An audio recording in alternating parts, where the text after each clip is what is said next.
So this video this morning, I'm not going to go over your study guide for your final exam tomorrow. That is for you because I did put the answers and the pages of your textbook for you on there. So, and I didn't give a whole lot of assignments yesterday or today for that purpose so that you can use that time to study for your final. What I would like to go over today is a little more in depth of your medical insurance. Uh, we know that there's several different types of medical insurances, uh, private, government issued, and so forth. So what I would like to kind of go over and explain a little bit in case you don't know a whole lot of information about insurance companies and how they work.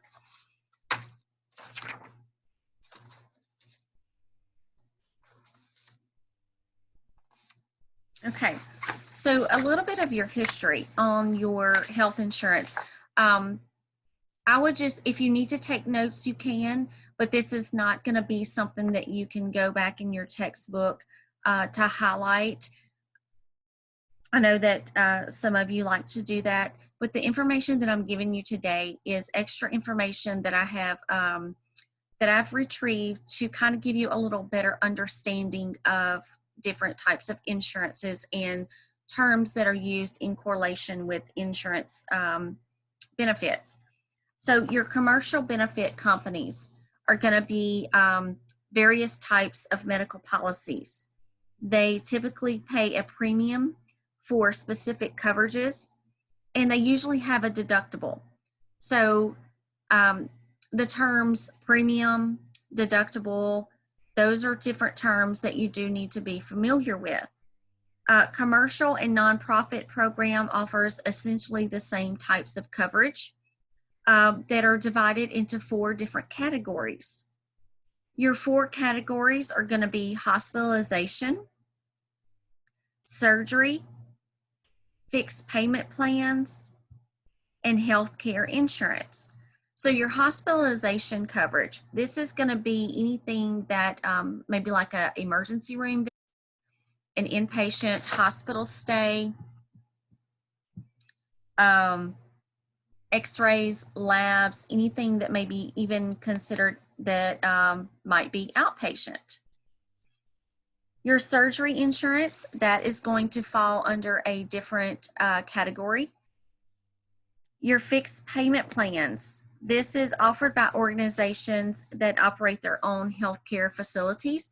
So for example, let's say these big manufacturing companies locally, like Boise Cascade, or there's a different one that they have their own insurance, and those employees that have that insurance, they say what facility you can use. Like for example, some policies, they can only go to a Cabrini or a Christus setting or a Christus provider. Whereas same thing with Rapides. Some facilities say they have to use a Rapides healthcare facility or a Rapides private physician. So if you choose to go to a facility or a physician that's outside of that network, you may be responsible for a higher premium. Okay, does that make sense to you? If you have any questions, y'all remember, stop me and raise your hand, okay? I know I can't see you, Destiny, but you can unmute your microphone and say, Miss Marsha, I got a question, okay? So, okay. Here, managed care is going to be an offer option that are available through private insurance carriers and some government programs. Your managed care is a little more strict than some of just your private policies. Managed care has a set guideline. They have a set of physicians, a set of facilities that they're willing to pay for. Your group of providers has a contractual agreement, meaning that that physician has a contract with that managed care, either HMO or PPO policy. That means that they are able to bill that that network, that premium, so they can bill for the services that the patient received. Some of your advantages of managed care. Some of your advantages is going to be a smaller out-of-pocket expense, a smaller copay, no deductible for some plans. It contains healthcare costs. It pays for authorized services. The fees are established. They have scheduled fees. Preventative medical treatment is usually covered at 100%, meaning that, let's say, preventive care, you're getting your mammogram once a year at a certain age, that pays at 100%. You are getting your, if it has the dental, you're getting your teeth cleaned and preventative measures every 6 months or once a year, and it pays 100%. There is no out-of-pocket cost for the patient. Your disadvantages of managed care is going to be the increased amount of paperwork, pre-authorization requirements. Now, this is big. This is an inconvenience for, I had spoke about this in our video last week. For your managed care, it's a disadvantage for the medical assistant, the nurse, and the patient, because these services that they're wanting done requires pre-authorizations, even medications, x-rays, CAT scans, MRIs. So your patient has to wait longer to get the service or the medication that they need because it requires a prior authorization. And those do take time. So you can't always take the time out of your day. You can't always stop what you're doing at the time to work on a prior authorization for that patient. But yet keep in mind that patient can't get that service until the prior authorization is done. So when that happens, you may have to ask someone to help you out a little bit, either ask to check your patients in for you, or to ask them to do the prior authorization for you. And sometimes your clinics have certain individuals designated just to do those prior authorizations for those managed care or those HMO patients. They do have a lower reimbursement rate, meaning once the physician bills for the service provided, the reimbursement rate that they receive back is going to be lower. They have limited provider choices. Your managed care, this is going to be something like, let's say managed care, Medicaid. They have a certain list, and it's a smaller list of providers that they're willing to put in their network.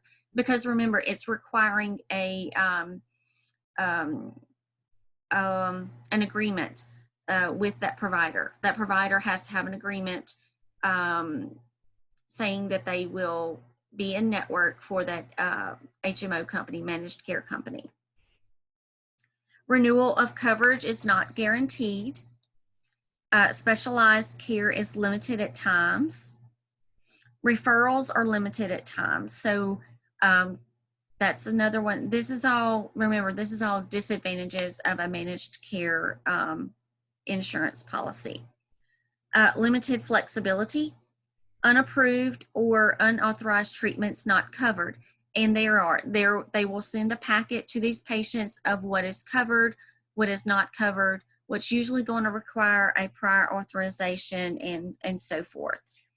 So sometimes the disadvantages of these companies outweigh the advantages. So what is an HMO? An HMO is a type of managed care in which a range of healthcare services by a limited group of providers are made available to plan members for a predetermined fee called the capitation rate. So this means that there is a special rate that the patient will be responsible for whenever they have these HMO companies. They're created to control rising healthcare costs as a result of overutilization of services. Overutilization of services, this is going to mean frequent flyers. Have you heard that term before? Frequent, they go to the emergency room all the time for non-emergent services to get their prescriptions refilled.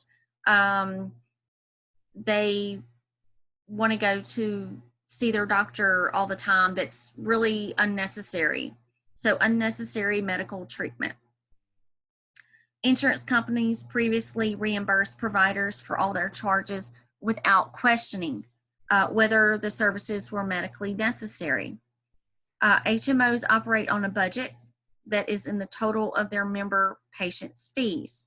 So this is a slight disadvantage. They have to have a budget. They set what they will pay for and what they will not pay for. HMO attempts to control the length of hospital stays or unnecessary surgeries. So this is one of the main reasons that prior authorizations for your HMO companies are set. Because let's say you have a patient that needs to be in the hospital and they have to have a prior authorization with their HMO insurance company. So let's say at the beginning, the HMO company is going to approve your patient to have they're going to pay 3 nights of a hospital stay. But once the patient's there, something else comes up and they're going to have to stay longer than 3 days. Well, what's going to have to happen is that case manager that's over that patient is going to have to call the HMO insurance company to get another prior authorization, and they'll have to have the documentation from that provider saying why they need to be in the hospital longer than 3 days and what's going on. 2 important components of your HMO are going to include all medical services that are provided based on the predetermined fee. A member must use the providers and hospitals that are identified by the HMO. So remember, if they don't use the providers, this is going to be what they call out of network, and it's going to be, it will need to be pre-approved, and it must be granted through a primary care physician when and if a patient needs a consult. So all of your referrals to a specialty clinic is going to need a referral from that primary care physician. The 2 categories of HMO models is going to be a closed panel and an open panel. The closed panel is the clinic that is owned by the HMO, and the providers are the employees of the HMO. I know for, I think it's Boise Cascade has their own, I think it's Boise, or it may be another company, but it's one of the manufacturing companies here in town that they have their own providers, their own clinic. I'm trying to think of something right offhand that I know for a fact. Let's say like the VA Medical Center, for example, that is a set. Now I'm not saying, I just want to use that for an example. That would be an example of a closed panel HMO. Like your veterans have to go to the VA for their services. If they decide to go to a private care physician outside of the VA, it has to have approval from their insurance company, and the services the insurance company may or may not pay for it, so it would be an out-of-pocket expense for that patient. That's an example of a closed panel. Your open panel HMO is going to be a direct contract model. Individual providers in the community provide contract health care. For example, if I'm going to go back and refer to the VA. So if Marco, yes, that's another plant that has, and there's one other one, and I just can't think of it right off the tip of my tongue, but I know for sure And actually, I know where the clinic is located. I just can't think of the name of the clinic. Um, it's located across from Lowe's on North Mall Drive. Um, it's a clinic. Is it Rapides or something? Is It's it not. affiliated? Yeah, it used to be a Rapides clinic right there, Destiny, but it's across from Lowe's. Um, it was a Rapides primary care physician office there, but beside it, it was there was two different clinics in the same building. One side was Rapides, and one side was that private HMO clinic, and it was just for the employees that worked at that facility. Oh, okay. Friedman Clinic.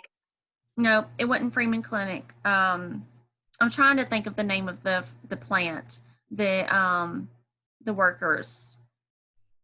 I'll think of it probably after we get off this call. So,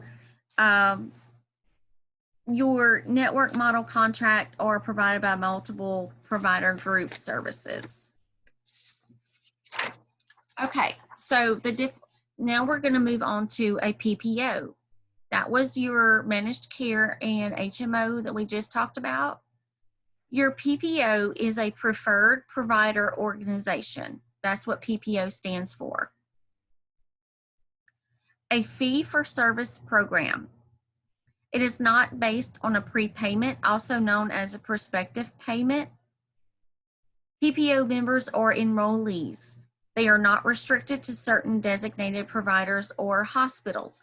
So this has more of an advantage. They have a broader spectrum of facilities and providers that they can see. They usually have a copay, or if they don't have a copay, they have to meet their deductible, and then their insurance will pay like an 80-20, depending on the group benefit that they have.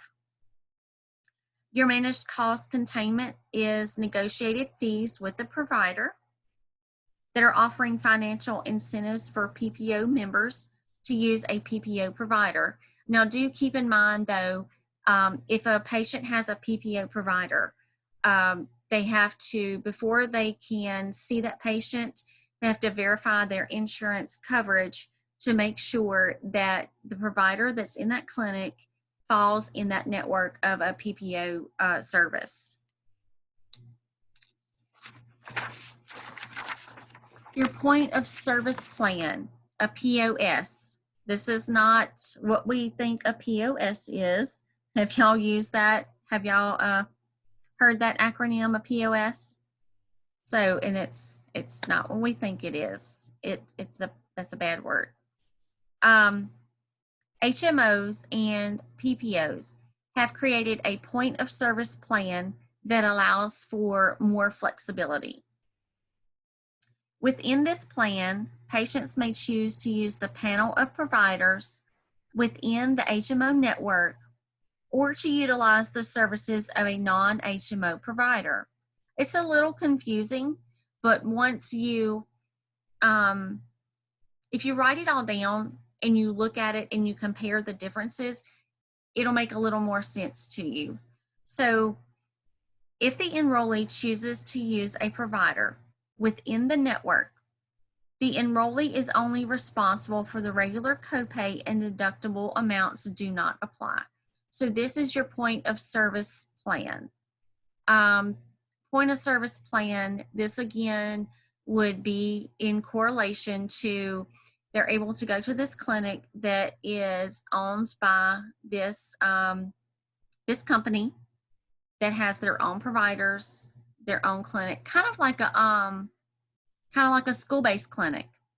You know how like a school-based clinic has their own nurse practitioners, okay? So this is saying that, okay, I'm gonna pay for, you have the availability to either see the school-based clinic, which we are providing at 100%, or you can go to this other primary care physician to have your physical done.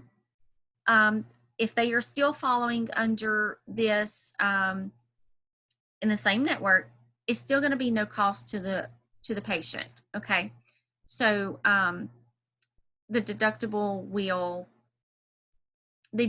amounts don't apply to these if they are seeing physicians within that that range. Does that make sense to you, or did I make it confusing? Anybody have any questions? No? Shake your head, yes or no. No, ma'am. Okay. The same benefits apply if the patient is referred by a provider to a specialist outside the network with authorization from the HMO. So if your provider wants you to see a specialty doctor like an orthopedic or a cardiologist that is outside of your network plan, if they do a referral and the prior authorization, it will pay for that coverage.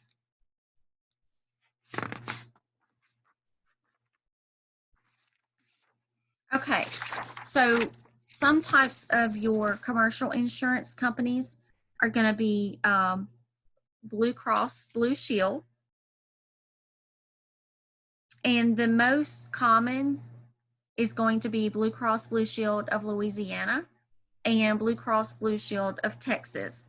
Depending on where they are working at, these are the two main ones that you will see. You will often see different states depending on that HMO or PP plan or PPO plan. You have Medicare. Medicare has certain guidelines. It is a government issued insurance. It has a two-part. It is designated for persons 65 years or older and someone that is on disability. So you have Part A Medicare, Part B, as in boy, and Part D. So Medicare Part A covers hospital expenses.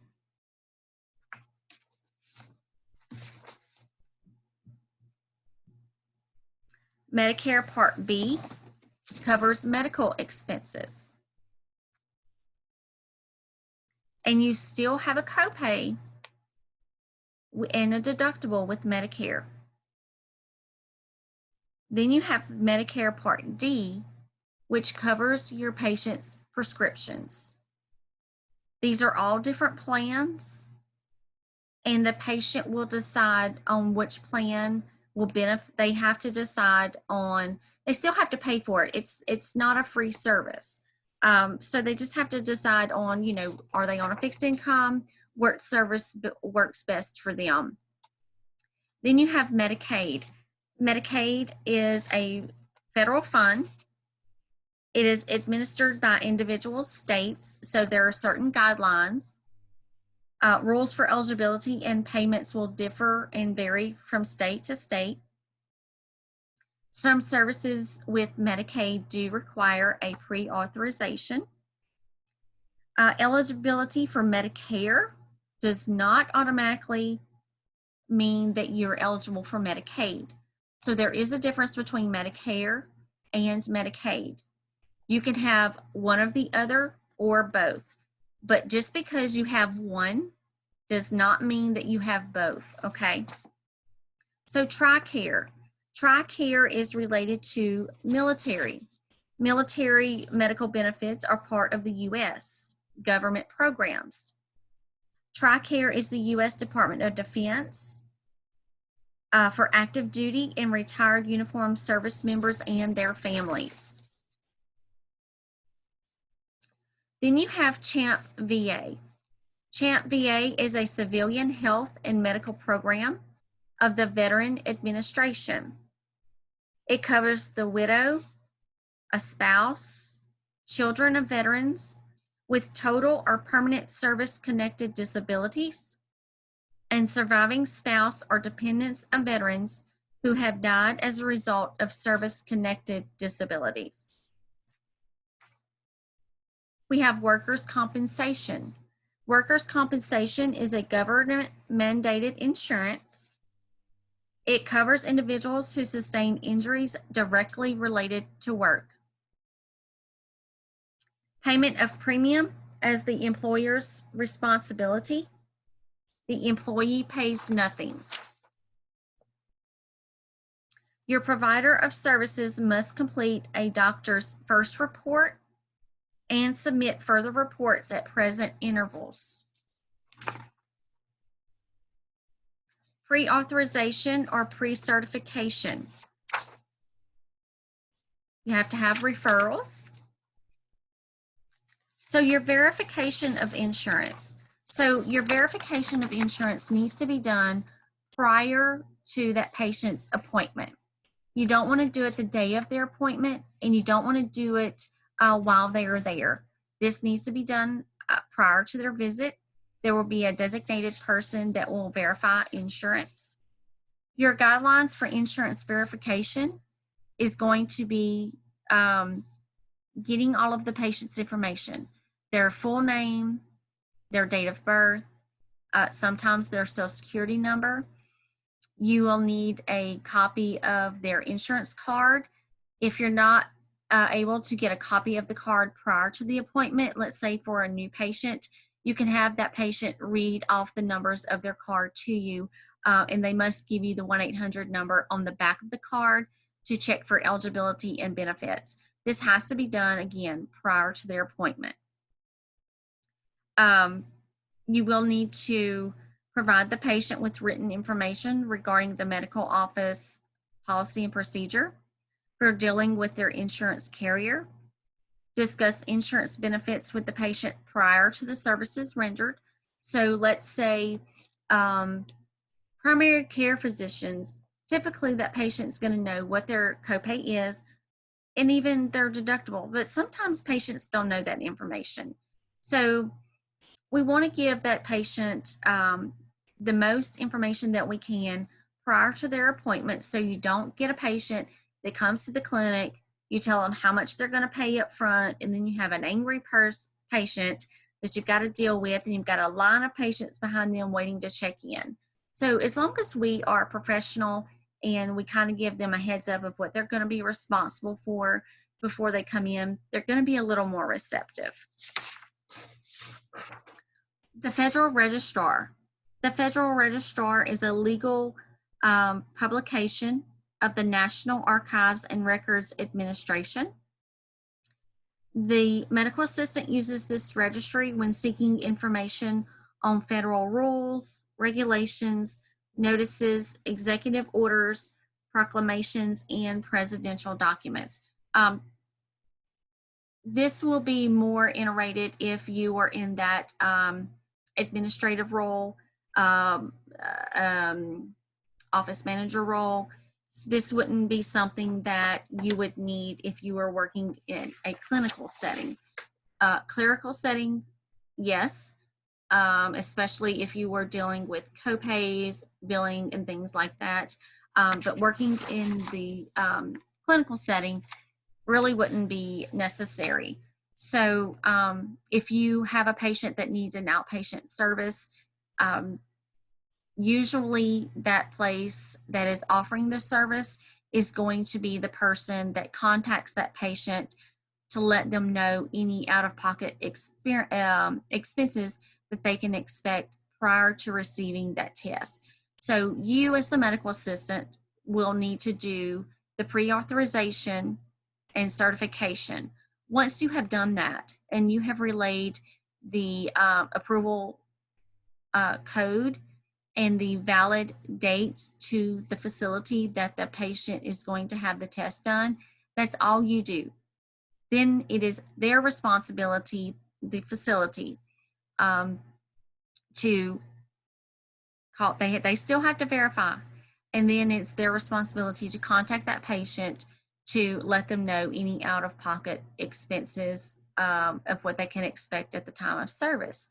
And sometimes you do have patients, once they have received that call from that, let's say out of outpatient procedure clinic, sometimes they can afford that out-of-pocket expense. And they're going to let them know, oh, I can't afford that. I'm going to have to cancel that. Can you let my doctor know? Or they may call you, the medical assistant, and say, look, they just called me. I'm going to have to pay $1,000 out of pocket for my CAT scan before I can get it done. Please tell Dr. Jones I can't do that. What else can I do? What is my other option? So then at that time, the doctor will reassess the need for the exam, the need for the test, and go from there, and give those options to that patient. So I'm running out of time for our Zoom call. So I would like to see if anyone has any questions, concerns, or comments about your private insurance companies. I'm going to unmute everyone so that